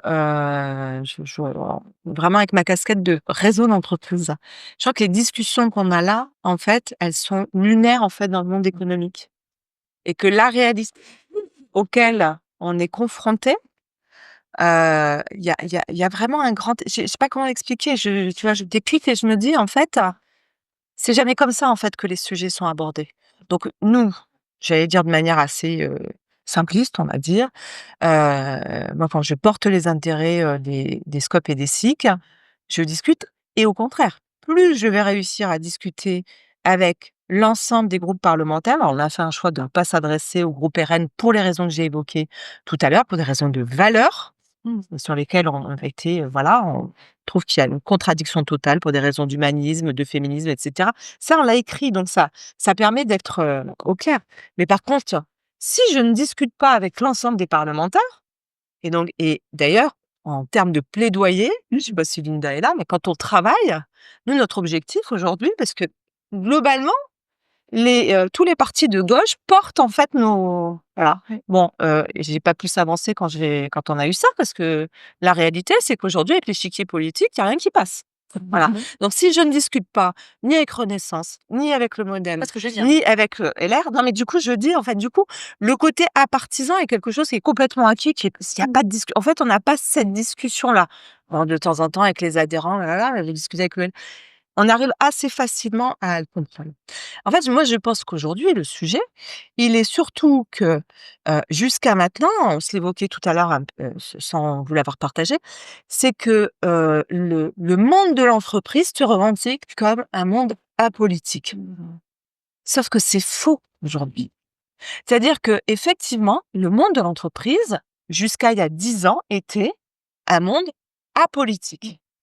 Aujourd'hui, bon, vous regardez enfin, je veux dire, vous avez tous entendu, je pense, parler, du rapport, sur, les aides aux entreprises, ou bien là, la taxe du clan, enfin, on pourrait reprendre. Vous avez là des rapports parlementaires qui ont été réalisés.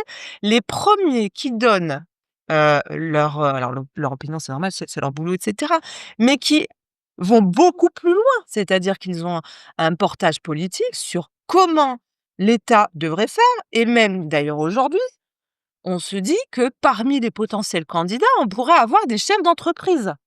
Parce qu'en fait, l'enjeu n'est plus forcément de traiter les sujets politiquement, mais c'est plutôt de bien savoir gérer la France. Et du coup, je crois que nos positionnements sont pas à être traités au niveau des partis. Je pense qu'aujourd'hui, pour être très politique sur les sujets, au contraire, en fait, c'est de donner une vision de ce que sur l'économie et la singularité que nous avons.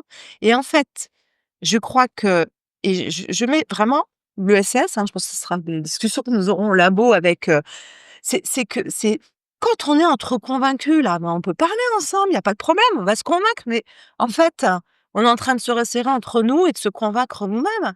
Mais dès que vous allez dans les sphères de décision et qu'on vous regarde en se disant: «Mais de quoi vous me parlez?» Mais en fait, on ne bougera rien, au contraire.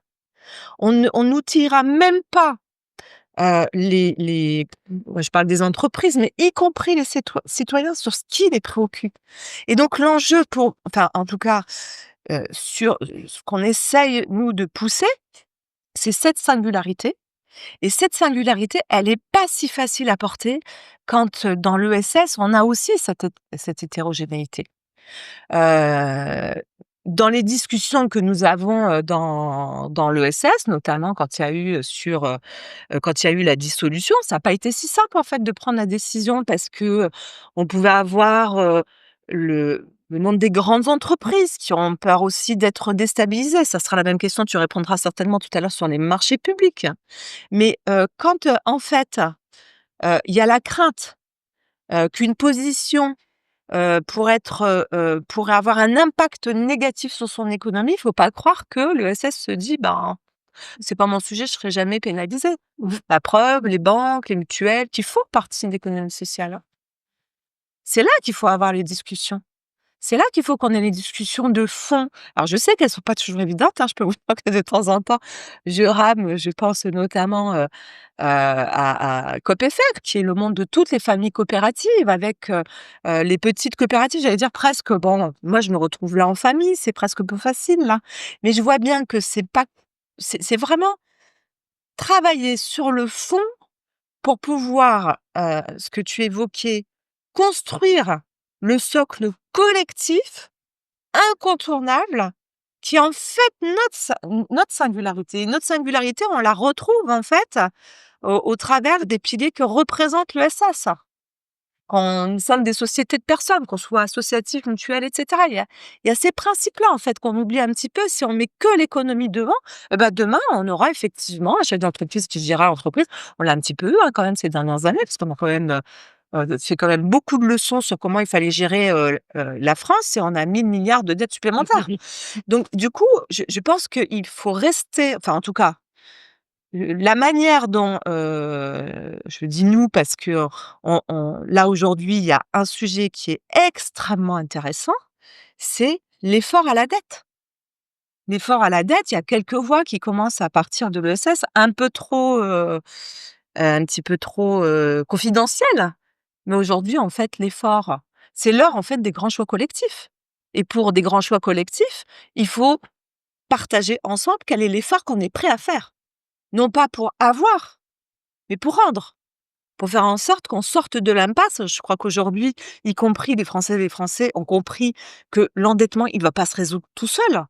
Et donc, c'est vrai que cette contribution qu'on doit avoir, puisqu'on se tourne que vers l'entreprise, notamment sur ce sujet-là, moi, je suis effarée quand j'entends, globalement, ceux qui ont la plus forte voix, parce qu'ils représentent le plus d'entreprises, dire: «Il est hors de question de faire le moindre effort».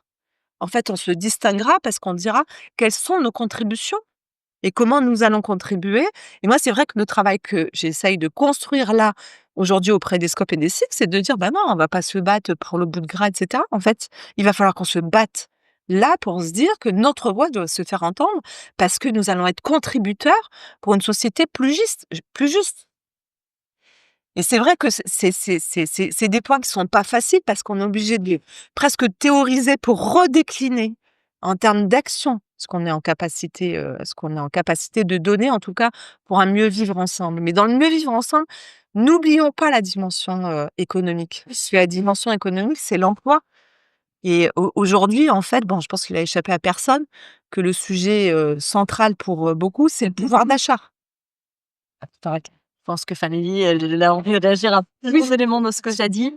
Mais moi, j'aurais bien voulu que tu nous parles quand même de comment est-ce qu'on Ouais. fait concilier une liberté Oui, d'expression et une contrainte au marché public. Et après, peut-être, il faudra aussi qu'on prenne mon temps d'échange avec la salle parce que mine de rien, l'heure tourne et qu'il nous Je reste plus regarde. que 36 minutes.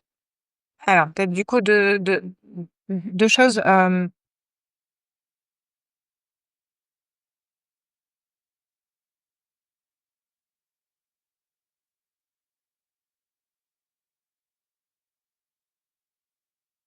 On se dit beaucoup dans les différents débats autour de cette thématique-là qu'on a un sujet de contre-récit mobilisateur, émancipateur, désirable, etc.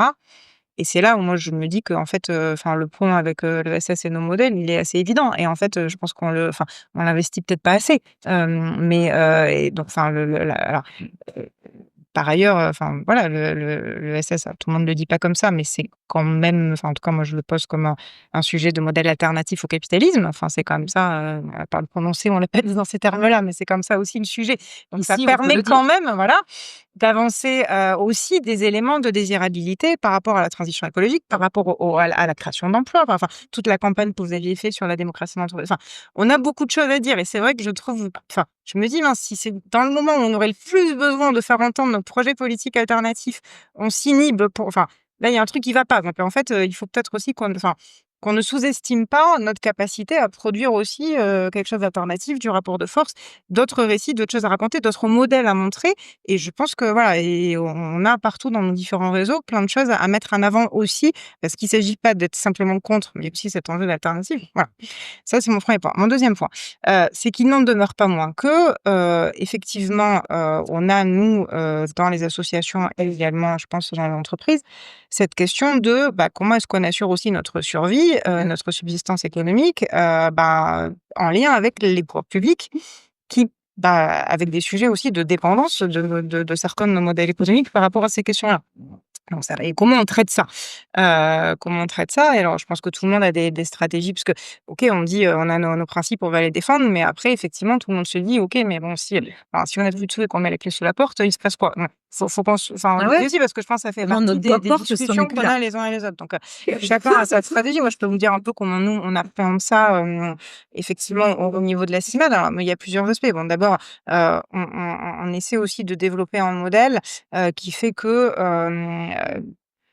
on a un modèle d'activité mixte qui fait qu'on a des activités qui sont dans un cadre réglementé avec l'État, dans des dispositifs.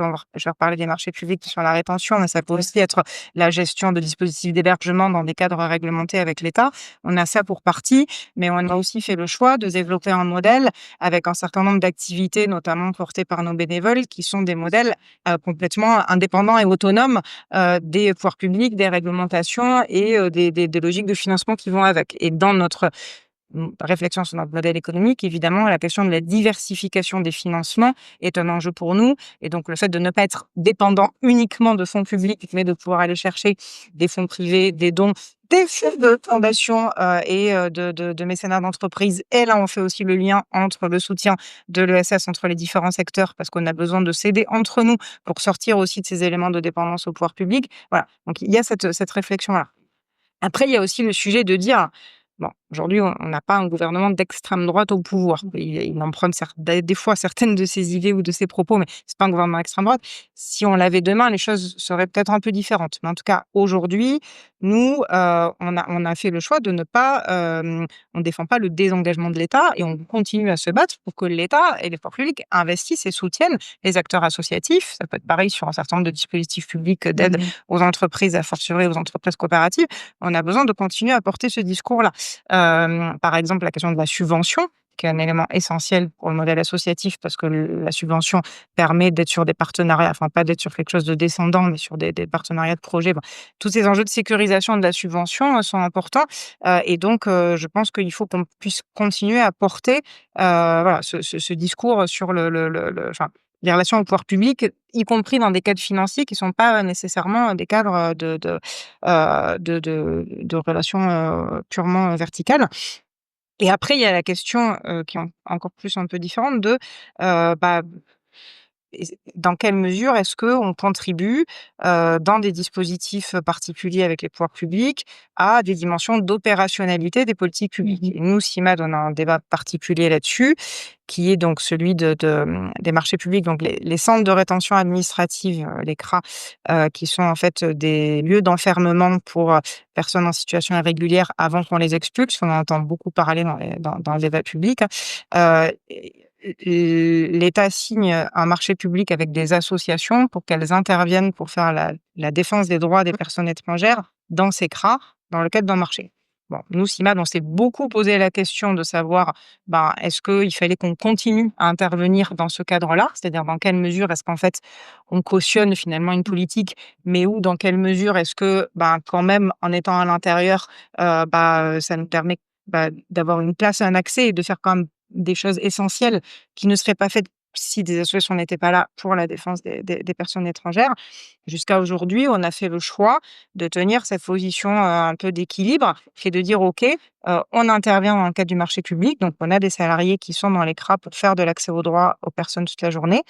Mais en revanche, on refuse que l'État instrumentalise ça en disant, OK, parce que vous êtes dans le cadre d'un marché, vous n'avez pas le droit d'avoir une parole critique, vous n'avez pas le droit de dénoncer publiquement dans les médias les violations de droits dans les CRA, vous n'avez pas le droit de faire tout ça. Là, on leur dit, non, vous vous trompez. OK, on est dans un marché, on a des obligations réglementaires, on doit rendre des comptes, on tient notre contrat, il n'y a pas de souci. En revanche, vous ne pouvez pas nous empêcher au nom de la liberté d'expression, au nom de la liberté associative, de dire ce qu'on veut dans l'aspect de voilà, mais en tout cas d'avoir une parole publique, d'avoir une parole critique sur l'État et sur les politiques publiques. Et ça, je le dis là parce que avec le débat sur l'extrême enfin, ça c'est enfin, de plus en plus, alors là, pour le cadre du marché, c'est le cadre le plus emblématique, mais on entend quand même aussi cette petite musique de responsables politiques qui vont dire: «Ah, des structures, des associations, mais demain ça peut aussi être des coopératives. Ah bah, parce que vous avez de l'argent public, merci de ne pas mordre la main qui vous nourrit et de vous taire sur votre esprit critique». Il faut absolument résister à ça parce que d'abord, ça n'a pas de fondement légal. Donc là encore, il y a confusion, on mélange tout. On est dans notre bon droit au sens propre du terme, voilà. Et par ailleurs, c'est très dangereux politiquement parce qu'on a cette espèce d'inhibition, ou de voilà, de petite musique insidieuse de, enfin, parce qu'on aurait de l'argent public, on devrait voilà, on devrait se taire. Mais en fait, voilà, il faut vraiment résister à ça. Et on est dans un moment où je pense que c'est important qu'on soit très vigilant là-dessus, parce que c'est cette capacité de, enfin, encore une fois, la démocratie, c'est aussi des fois soutenir ses opposants, c'est aussi permettre, et les pouvoirs publics devraient être garants de ça, permettre de donner un cadre d'expression pour que des associations, des coopératives, quand bien même elles aient une voix critique, ben, elles aient la possibilité de les exprimer. Et c'est ça une démocratie. Et donc là, il y a un point de vigilance que je pense qu'il faut qu'on traite ensemble. Là, c'est très actuel parce que ce que tu décris, c'est la situation qu'ont connue déjà Alternativa à Poitiers ou la compagnie de théâtre encore plus récemment, Alors à qui on a dit: «Vous ne respectez pas le contrat d'engagement c'est ça. républicain parce que vous avez des postures sur la Ça, désobéissance civile ou». c'est encore c'est effectivement, c'est un autre élément qui est très important dans la remise en cause des libertés associatives. C'est, cette, réglementation, enfin ce dispositif qui s'appelle le contrat d'engagement républicain, qu'on demande maintenant aux associations de obligatoirement signer, pour bénéficier de subventions publiques et qui est un document, extrêmement enfin, qui permet aux préfectures aujourd'hui de refuser ou d'enlever des subventions à des associations sur des prétextes hyper flous, hyper, arbitraire, et discrétionnaire en disant: «Ah, vous n'avez pas respecté, les principes républicains», et qui sont à géométrie variable en fonction de qui les défend, et donc effectivement, il y a aujourd'hui plusieurs associations qui se sont vues, menacées de suppression de subventions et donc il y a là aussi une stratégie de défense collective des associations qui vont attaquer, ces refus de subventions en justice. Et donc c'est effectivement le contrat d'engagement républicain est un qui a été d'ailleurs dénoncé par le mouvement associatif dans son ensemble. Et donc là aussi, on voit bien que les têtes de réseau jouent un rôle essentiel dans la défense et dans le respect des libertés associatives, mais c'est aussi un élément très préoccupant de la période. Ce que je propose peut-être, vu qu'il est 15h03, c'est qu'on vous donne un peu la parole, soit que vous ayez des questions, soit que vous ayez envie de raconter comment ça se passe dans vos orgas, cette question de la partisanisme ou pas la partisanisme. Et comme tu es le premier à avoir levé la main, je vais te donner la parole. Je vois qu'il y a déjà 2 hommes qui ont levé la main. Je vais insister très lourdement tout au long de l'après-midi pour que des femmes prennent la parole. Super, vous êtes formidables, merci les filles. Si vous pouvez nous dire d'où vous parlez, c'est chouette, comme ça nous permet de le savoir. Je te donne la parole et on va faire un homme, une femme. On va faire comme ça, comme ça, comme ça, comme ça. Vas-y. Thibaut, réseau Transition, collectif Transition citoyenne. Moi, je voulais savoir si, selon vous, on pouvait appeler à faire barrage à l'extrême droite, tout en restant à partisan. Moi, je considère que oui, mais c'est la majorité. Enfin, si je prends l'exemple des Scop et des Six, c'est le débat qu'on a eu. C'est-à-dire qu'on a considéré qu'il fallait rester apartisan pour respecter en fait les engagements de chacun. Et donc, c'est ce qu'on a fait notamment pour la dissolution et ce que j'évoquais sur les 2 dernières présidentielles en se disant, on se prononce par rapport à un parti qu'on considère ne pas être compatible avec nos valeurs. Et donc, on s'est positionné uniquement sur ça en disant qu'on appelait effectivement à faire barrage à l'extrême droite. Par contre, ça ne nous empêche absolument pas enfin voilà, après tout le reste, fait que l'ensemble des actions qu'on porte et donc aujourd'hui, quand on s'adresse, hein, on a une grosse activité de plaidoyer. On interpelle en fait l'ensemble des parlementaires, tous les parlementaires qu'on considère, relever en tout cas de la sphère de la République. Mais en fait, je pense que tout dépend de la définition qu'on donne au mot apartisan. Et peut-être qu'il y a, enfin, on met pas toutes et tous les mêmes mots derrière. Enfin, si on parle de apartisan au sens relation avec les pouvoirs publics, il fut une époque bénie où la droite s'opposait à l'extrême droite. Et donc, non, mais enfin, c'est le fait de dire on est contre l'extrême droite, c'était pas un sujet de parti. Et donc, on pouvait, enfin voilà, quel que soit son choix de vote personnel, être opposé à l'extrême droite, c'était pas un sujet de parti politique en tant que tel. Donc, par contre, si on entend apartisan comme ne pas s'engager, là, effectivement, c'est pas possible parce que lutter contre l'extrême droite, c'est, enfin voilà, c'est défendre une certaine vision de société. Enfin, et un enjeu de transformation sociale. On parle pas nécessairement d'engagement politique, mais en tout cas, au moins de transformation sociale. Et ça, il me semble que d'une part, c'est ce que fait l'économie sociale et solidaire ou ce qu'elle devrait faire, et que s'opposer à l'extrême droite, oui, c'est faire le choix de défendre un certain nombre de valeurs par rapport à d'autres. Donc, voilà, mais je pense que ça dépend de la définition qu'on met derrière ce terme partisan ou apartisan. Moi, la question que je me pose toujours, c'est à quoi ça sert? En fait, si c'est juste pour faire un post Facebook ou un mail que tu envoies à tes adhérents, c'est pas très intéressant, surtout si tu prends le risque qu'il y ait des électeurs et électrices à l'aide parmi eux qui se disent pourquoi il fait ça et qui se désaffilient. Je trouve que en fait, il y a plein de tactiques. La stratégie, c'est, enfin, l'objectif final, c'est on ne met pas l'extrême droite au pouvoir, je crois. Enfin, en tout cas, la stratégie de faire barrage ou appeler à faire barrage, c'est ça. Moi, la question, c'est plutôt la tactique. Genre, qu'est-ce qui fonctionne pour qu'on fasse barrage? Est-ce que c'est d'envoyer un mail ou de faire un post public qui dit ça? En fait, quel impact ça a, ça? A priori, aucun sur le vote de quelqu'un. Donc, c'est plus une manière pour l'organe de se positionner. Et ce qui peut être intéressant, enfin, je veux dire, tu peux, en tant que membre de réseau, vouloir donner de la force aux autres membres du réseau qui l'ont fait. Ça peut être quelque chose de collectif, ça peut être intéressant. Si l'objectif en envoyant cet email, c'est de s'assurer que les membres qui le reçoivent ne votent pas pour le RN, en fait, ça fonctionne pas. Ça, nous, on le sait, dans la science électorale, ça fonctionne pas.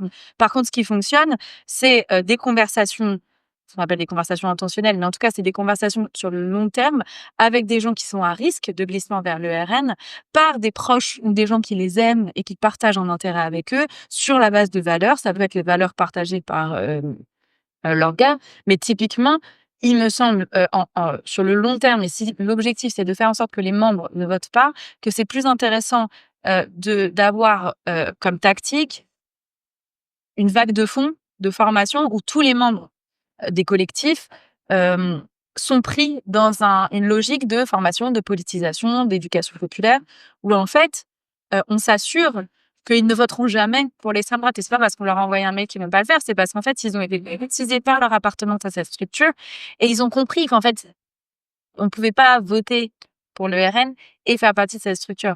Et c'est, je crois, ce que notamment les syndicats essaient de faire aussi. En tout cas, moi, je pense que c'est ce qu'on devrait réussir à faire parce que ça permet de pas brusquer les gens en leur envoyant pas comme ça un mail sans un peu leur avoir rien demandé. Et ça permet de s'assurer concrètement que l'impact, il est réel. C'est intéressant ce que tu dis parce que tu vois, par exemple, à NRCOP, on a des clients qui se sont émus de notre prise de position qui était un débunkage, hein, en quoi le programme du RN est délétère pour les énergies renouvelables. Donc, apparemment, un truc, encore une fois, hein, pour moi, c'est pas les meilleurs arguments à mettre en avant, mais ça avait le mérite d'être très concret. On a eu quelques courriers de clients et même de sociétaires nous disant de quel droit vous vous permettez d'aller sur ce terrain-là. Vous n'avez aucune idée de pour qui je vote. J'ai envie de te dire si maintenant j'ai une petite idée. Et donc, il n'y avait pas cette idée on n'a pas compris que c'était totalement incompatible d'avoir choisi un fournisseur d'énergie renouvelable et de voter pour le Rassemblement national. Donc, cette idée de pédagogie, elle est importante. Mais après, pour répondre à ta question de est-ce que c'est apartisan, moi, je fais partie de la team qui considère que s'opposer à un parti qui a un projet antidémocratique, c'est pas être partisan ou pas être partisan. Enfin, ça n'est pas être partisan que de le dénoncer. C'est notre rôle de organisation porteur d'un projet de transformation sociale et d'une certaine vision de ce que ça veut dire vivre ensemble. Mais tu vois, Après, il y a la typiquement, question de l'efficacité. sur ton histoire de mail, ça aurait été intéressant d'appeler ces gens pour dire pourquoi est-ce que vous dites ça, enfin, tu vois, et d'avoir des conversations parce que juste, il faut quand même se rappeler que les gens qui votent pour le RN, en majorité, sont un électorat volatile. Il y a quelques convaincus, et il y en a de plus en plus, qui votent RN à chaque élection, qui votent Marine et toute Quand tu dis Marine, je me sens obligée de passer Marine Le Pen. une autre Marine n'est possible. Ah oui, pardon. Marine Le Pen. Parce que les gens disent je vote Marine, donc mais en fait, c'est rare. La plupart des gens sont perdus dans leur cœur et dans leur tête, il y a une bataille de sens pour laquelle on se bat. Vraiment. Et ça, je le redis parce que rien n'est perdu. Il y a beaucoup de gens qui changent de vote. C'est pas pour rien qu'il y a des bassins entiers qui votaient communistes et qui votent aujourd'hui pour le RN. De même qu'il y a des gens qui votaient pour le RN et qui votent pour autre chose aujourd'hui. C'est moins la tendance. Mais ça, c'est tout à fait possible. Faut pas partir du principe que si quelqu'un vous dit parce qu'il n'est pas content que vous ayez pris une position, que ça vaut pas le coup d'avoir une conversation avec lui ou avec elle, parce qu'en fait, c'est grâce à ces conversations qu'on fait changer d'avis les gens. Donc, je me dis, ça pourrait être intéressant d'appeler les gens en disant, pourquoi vous dites ça? Nous, on part de ce principe. Pourquoi est-ce que pour vous, c'est cohérent à la fois d'être sociétaire anarchope et de voter pour le RN? Est-ce que, tu vois? Voilà, on va tirer au sort qui est ça, mais je pense que alors, pour qu'on étende un peu sur question, je vais prendre la question de Karine, la question du monsieur au fond qui avait levé la main et la question de Valérie. Comme ça, on va les prendre les 3 d'un coup. Comme ça, on va ménager un peu mieux notre temps de réponse pour que tout le monde ait voix au chapitre. Karine. Bonjour, donc je suis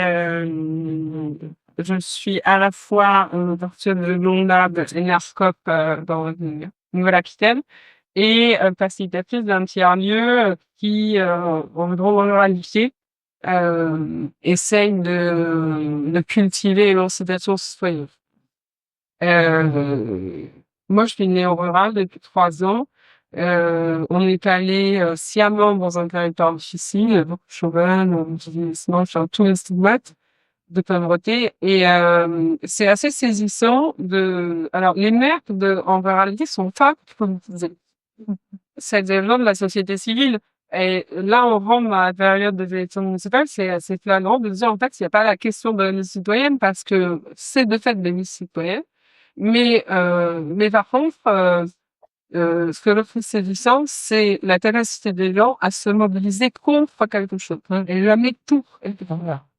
Sur l'histoire des énergies renouvelables, le département des Garonne aussi est pris d'assaut par les développeurs. Et c'est un chemin fou, c'est des femmes de 50 hectares, etc. Donc, évidemment, les gens, ils se mobilisent contre les énergies renouvelables. Et il n'y a pas la place pour dire, mais il y a des façons de faire qui sont différentes. Et en fait, il y a très peu d'espace de faire une poutre quelque chose. Et je trouve ça assez questionnant. Alors, je sais pas si c'est une question personnelle ou pas, mais je vous partage juste une petite expérience qu'on a conduite au moment des législatives. On a fait couvrir l'information qu'on a organisé une discussion citoyenne sous un arbre emblématique dans votre village. Il y a 50 personnes qui sont venues. On a fait 3 fois. C'est pas les mêmes à chaque fois. C'était que des néo-robots. Alors, il y a plein de néo-robots, hein. Il y a des gens qui sont là depuis 20 ans, mais ils sont pas historiques, ils ont eu une vie ailleurs, ils sont revenus, etc. Mais faire bouger la population historique, c'est compliqué. Et je vois dans ce qu'on propose nous au niveau du tiers-lieu, c'est très compliqué que ce soit à l'adresse des entreprises pour dire comment on peut faire pour qu'on reçoive ce territoire et recréer de l'emploi, etc. C'est compliqué et en fait on est rangé dans la catégorie secte. Voilà, le bruit qui court, c'est qu'on est une secte. Mais on a un petit peu sur ça. Mais c'était d'être extrêmement ouvert et j'ai envie de faire référence aux désaccords féconds de l'être livré. Parce qu'il y a vraiment quelque chose, je pense, à construire, de mettre du dialogue dans du désaccord qui est souvent fondé sur pas grand-chose, en fait, par rapport à l'ampleur de ce que ça transparaît dans votre terrain.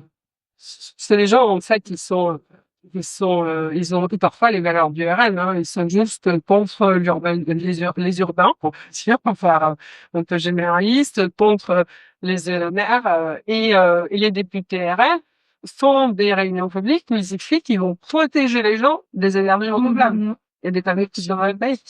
Donc, et il y a 15 dans le sens du poil, évidemment, ils font ça extrêmement bien. Moi, j'y suis allée, c'est saisissant. C'est la députée blonde, hyper bien, qui sourit tout le temps, qui se fait jamais, et, et qui dit oui à tout le monde, ça marche vite. Merci Karine. Il y avait un monsieur Marc, puis Valérie, et ensuite.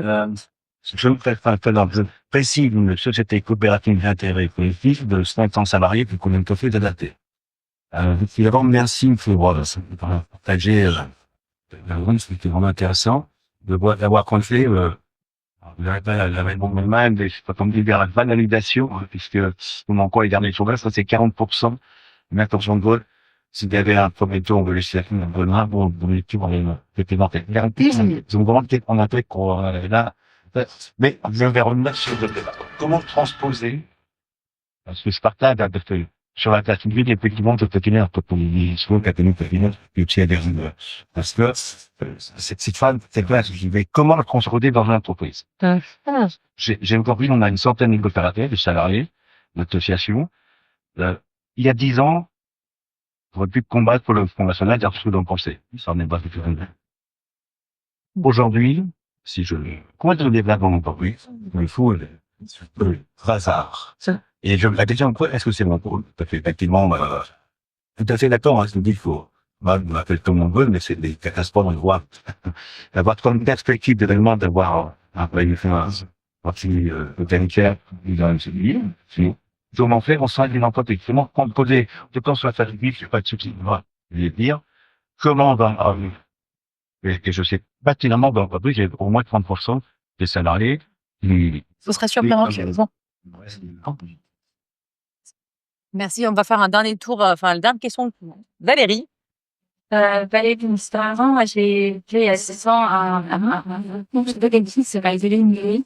Après avoir toute la carrière assisté à la concentration des légumes de l'unité nationale, aujourd'hui à Bienne, Alexandre.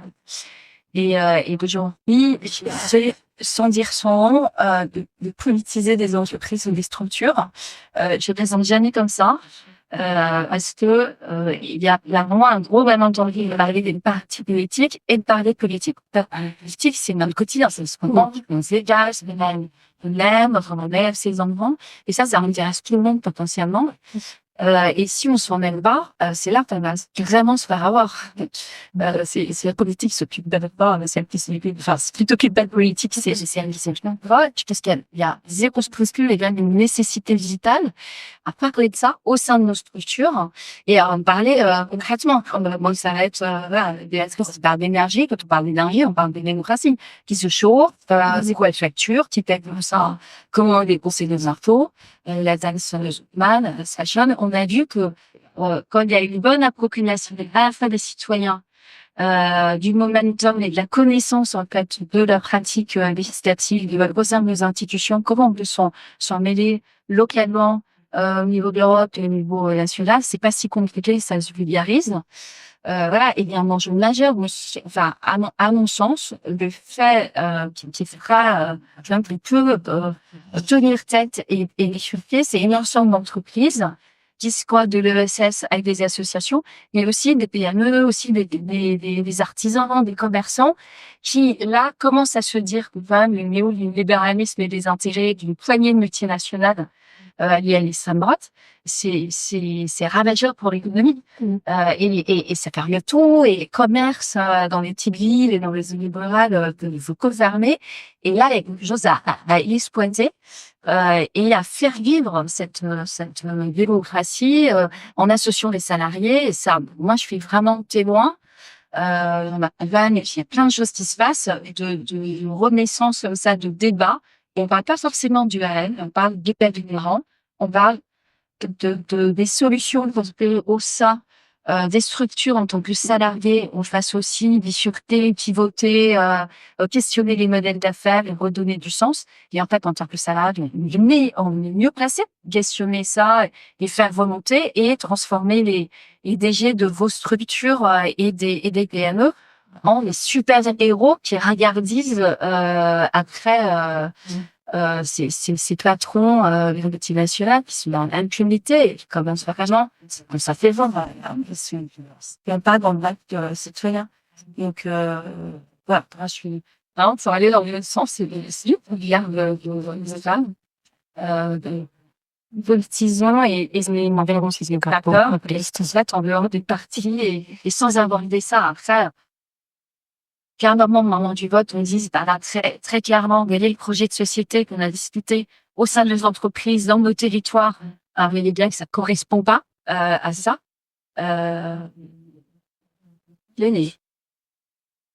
Merci Valérie. Lucie, je te donne la parole si tu peux le faire en 3 minutes. On ait le temps d'avoir Je des me réactions. ce que tu veux avoir tout de suite. Ah, t'as levé la main. Non, mais c'est sur cette histoire, au tout début, quand on l'a dit, quand vous avez posture, pardon, je travaille pour COP Média, je le présente aussi, une coopérative qui lève des fonds pour soutenir les médias indépendants. Et du coup, on a beaucoup la question qui se pose comment les entreprises se positionnent par rapport à la montée de l'extrême droite. Et en fait, défendre les médias indépendants, c'est se positionner par rapport à la montée de l'extrême droite. Et en fait, ce truc de se positionner par rapport à l'extrême droite, la peur de se positionner par rapport à l'extrême droite, moi, ça m'a vachement marqué quand tu as parlé, Fatima, au début.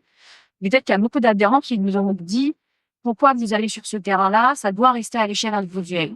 Et en fait, c'est comme si les entreprises, c'était pas des lieux qui jouaient quelque part dans la vie politique d'un pays, quoi. Et pour moi, quand ça revient un peu à ce que tu dis, les développeurs d'énergie renouvelable qui disent que c'est pas leur sujet, la politique, les grandes banques, les mutuelles, enfin, qui se disent les médias indépendants, faut engager, faut même temps, etc. C'était comme si ça n'allait pas les toucher, en fait. Mais moi, je pense, et une clé aujourd'hui pour engager les entreprises, c'est de dire, en fait, l'arrivée de l'extrême droite, ça va vous impacter, vous, ça impactera les individus, de façon probablement plus violente. Sinon, mais il y a vraiment, pour moi, besoin d'une prise de conscience en fait, ça va pas être business as usual s'il y a l'extrême droite qui arrive. Et effectivement, après, je te disais au départ que au moment de la solution, etc., même des assos disaient, non, il faut qu'on puisse continuer à parler à tout le monde, donc on ne peut pas prendre position. C'est comme si elle allait survivre si l'extrême droite arrive au pouvoir, quoi. Et moi, j'étais là, mais en fait, vous nagez dans un plein délire, là. C'est-à-dire, ça sert à rien d'essayer de garder, essayer de faire continuer à parler à tout le monde si l'extrême droite arrive au pouvoir demain. Et pour moi, le moment de la CGSFAT, etc., il va pouvoir aussi faire enfin, au moins au milieu de l'ESS, qu'en fait, le jour où l'extrême droite arrive, il y a quand même une bonne chance que petit à petit, tout le monde donc se mobiliser, c'est vraiment. Et ensuite, plus largement, les entreprises, même des entreprises classiques, mais ouais, les développeurs éoliens, enfin, je veux dire, l'alimentation bio, je veux dire, les secteurs entiers de l'économie qui vont en pâtir, quoi. Et ça, c'est comme si ça n'allait pas arriver. Voilà. Je sais pas, il y a un voile. Autant les citoyens, je pense, il y a beaucoup de citoyens qui se rendent compte petit à petit de ce qui peut leur conviction. Autant parfois, je me dis, les entreprises, elles plein de gens de là, quoi. Merci Lucie. Peut-être qu'on va faire un tour de réaction côté panel à ces différents témoignages et ou questions. Il y a eu une question très concrète sur comment est-ce que je fais pour aligner ces questions dans mon entreprise et puis plutôt des témoignages là-dessus. Merci beaucoup pour cette question. Déjà, je ne sais pas si c'est votre rôle, mais je crois que ça va le devenir de facto. En fait, c'est ça qui est compliqué, c'est que moralement, éthiquement, je sais pas. Et quand je parlais de deuil, c'est vraiment, je peux comprendre qu'il y a des gens qui disent, moi j'ai eu cette conversation plein de fois, des gens qui disent, mais moi j'ai pas envie de faire ça en fait. Et je comprends. Vraiment, je comprends. Enfin, je veux dire, c'est pas fun, c'est des conversations difficiles, c'est des conversations à friction. Enfin, donc je comprends. Et en même temps, je me dis, si on ne les a pas, voilà où on arrive collectivement. Donc, bon. Je pense que l'extrême droite, c'est pour ça que moi je parle d'idéologie et de vote. Pour arriver au vote, en fait, c'est l'idéologie qui gagne d'abord. Et l'idéologie d'extrême droite, et c'est là, pour moi, elle est liée avec celle des néolibéraux, c'est que, et que extrême argent et extrême droite sont quand même assez souvent alliés, c'est qu'elle gagne quand elle a réussi à imposer dans l'idée de tout le monde que la société, c'est un jeu à somme nulle. Si tu gagnes, ça veut dire que je perds. Les autres, c'est un danger. Alors, c'est carrément un danger absolu. Si c'est le RN, l'autre est toujours une source de danger. Mais même les néolibéraux, eux, ils disent plutôt, on n'a pas besoin des autres. Je me suis fait tout seul. D'abord, je gagne et après, les autres, on verra. Je veux pas payer d'impôts. Personne m'a aidé pour arriver là, etc. Et en fait, nous, la version qu'on porte, elle est, je pense, complètement contraire. Elle est que le collectif est une force. Et que si on agit ensemble, on gagne plus. Et c'est là où je pense qu'au sein de l'entreprise, ça peut être porté. Alors, moi, je travaille pas en entreprise. Vous l'avez bien appelé, hein. Je n'ai pas créé d'entreprise, donc je vous réponds avec humilité sur ce que je vois. Je n'ai pas la réponse à tout ce que je sais. De ce qui me vient de mon métier, c'est quand même que j'ai l'impression que dans les endroits qui arrivent à lutter encore contre cette idéologie d'extrême droite et donc qui postulent que le collectif est une force, que des victoires concrètes prouvent que le collectif est une force aussi, parce que les gens leur dire le collectif est une force, ils sont là, ouais, ok, d'accord.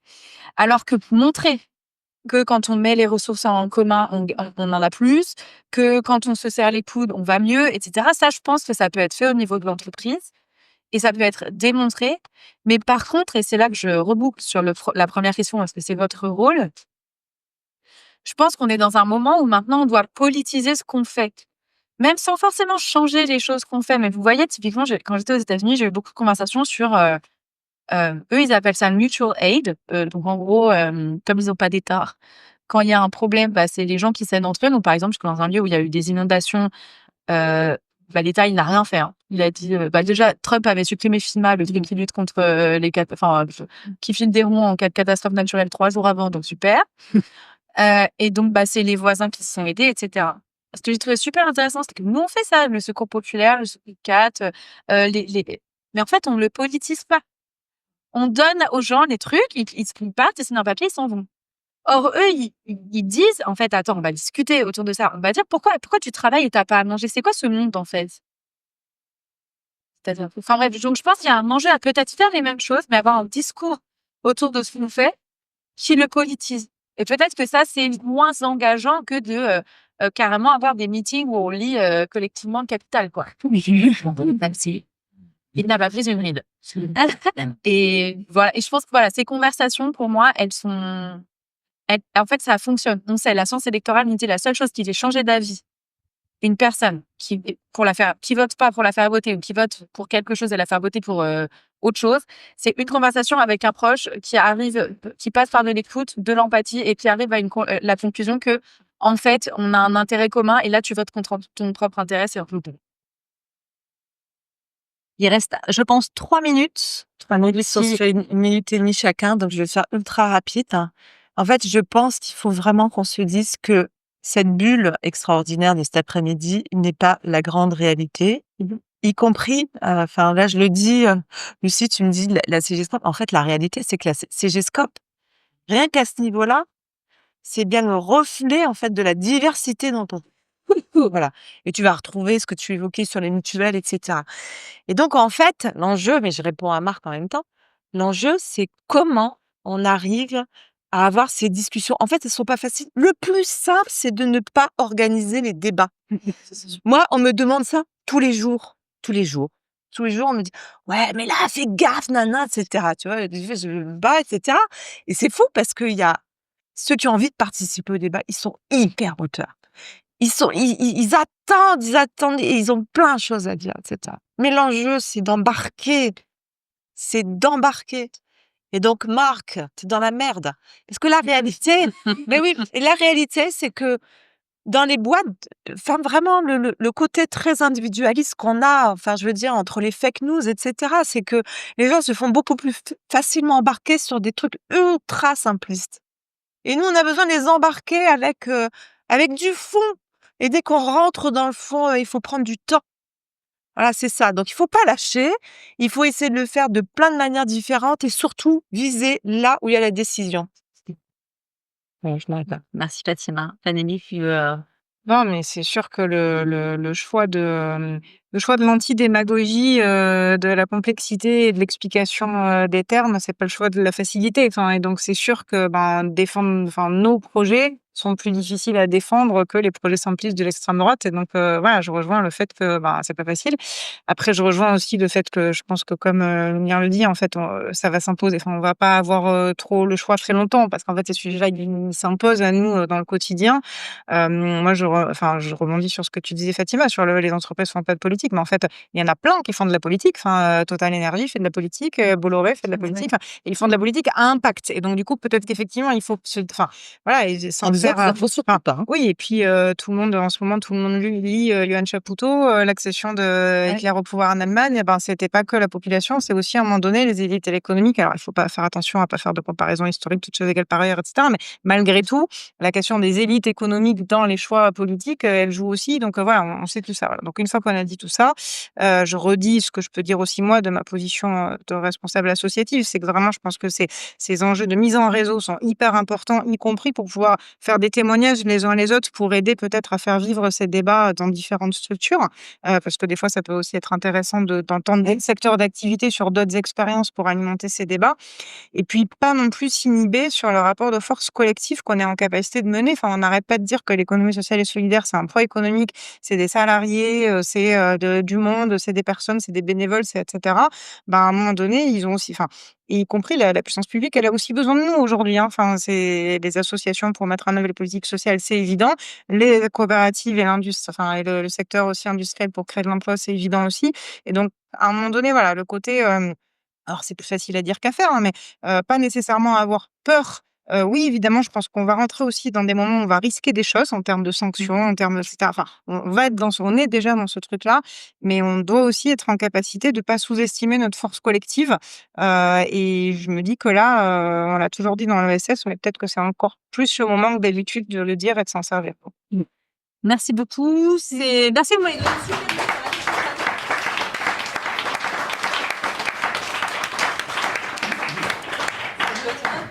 immédiatement que pour l'Onde COP 2026, on proposera un atelier sur comment mener une conversation appliquée sur ce type de sujet. Je pense que ça intéresse pas du monde. Merci à tous et à tous et bon festival.